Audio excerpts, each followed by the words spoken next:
Students, আজকে আমি তোমাদের সাথে পিএইচপি এমভিসি ফ্রেমওয়ার্ক কি সেই বিষয়ে আলোচনা করতে চলেছি। তো এমভিসিকে আমি 4টে পার্টে ডিভাইড করে নিয়েছি। তো প্রথমটা ভেঙেছি হোয়াট ইজ এমভিসি, তারপর তোমাদের সাথে শেয়ার করব হোয়াট ইজ ফ্রেমওয়ার্ক, এমভিসির রিকোয়ারমেন্ট কি এবং কিভাবে এমভিসি ফ্লো হয়।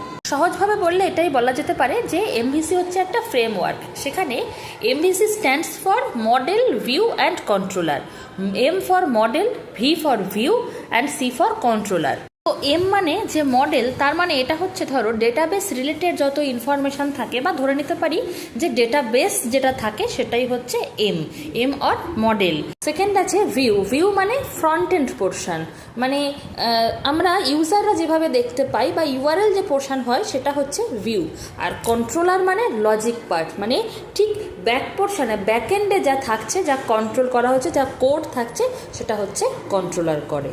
প্রথমেই তো আমরা দেখেছি যে এমভিসি একটা ফ্রেমওয়ার্ক। তো চলো এবার তোমাদের সাথে আলোচনা করে নেওয়া যাক যে ফ্রেমওয়ার্ক কি, হোয়াট ইজ ফ্রেমওয়ার্ক। ফ্রেমওয়ার্ক হচ্ছে একটা সেট অফ রুলস, মানে আমাদেরকে কিছু রুলস দিয়ে দেওয়া আছে, which we use in order to develop a program. মানে যখন আমরা কোনো প্রোগ্রাম লিখছি বা প্রোগ্রামকে ডেভেলপ করছি, সেটাকে ডেভেলপ করার জন্য আমাদেরকে যে সমস্ত রুলসগুলো দিয়ে দেওয়া আছে সেটাকেই কিন্তু বলা হয় ফ্রেমওয়ার্ক। হোয়াই এমভিসি রিকোয়ার্ড, এমভিসিকে কেন প্রয়োজন। প্রথম কথা হচ্ছে, আমি প্রথমেই বলেছি যে এমভিসি মানে হচ্ছে মডেল, ভিউ, কন্ট্রোলার, এই ধরনের একটা ফ্রেমওয়ার্ক। তো এতে যেটা হয় যে আমরা যে কোডটা রেডি করছি সেটা অনেক তাড়াতাড়ি প্রসেস করা যায়, ফাস্টেস্ট ডেভেলপমেন্ট প্রসেস। সেকেন্ড বলা যেতে পারে যে কোডটা লেখা হচ্ছে, কোডের কোন অংশতে মডেলের অংশ রয়েছে, কোন অংশতে ভিউয়ের অংশ রয়েছে, আর কোন পোর্শনে কন্ট্রোলারের অংশ রয়েছে, সেটা খুব ইজিলি আন্ডারস্ট্যান্ড, খুব তাড়াতাড়ি খুব সহজে বুঝতে পারা যায়।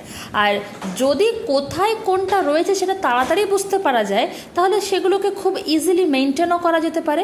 তো সেই জন্যই বেসিক্যালি এমভিসিকে আমাদের প্রয়োজন হয়। তো অ্যাজ এ এক্সাম্পল, তোমরা 3 বন্ধু মিলে একটা প্রোগ্রাম রেডি করছো। তো ট্র্যাডিশনাল ওয়েতে যখন আমরা কোনো ওয়েবসাইট তৈরি করতাম, তখন যদি আমাদেরকে পার্টিকুলার কোনো কাজ করতে হতো, তাহলে একটা জায়গার উপরে দাঁড়িয়েই কিন্তু কাজটা করতে হতো।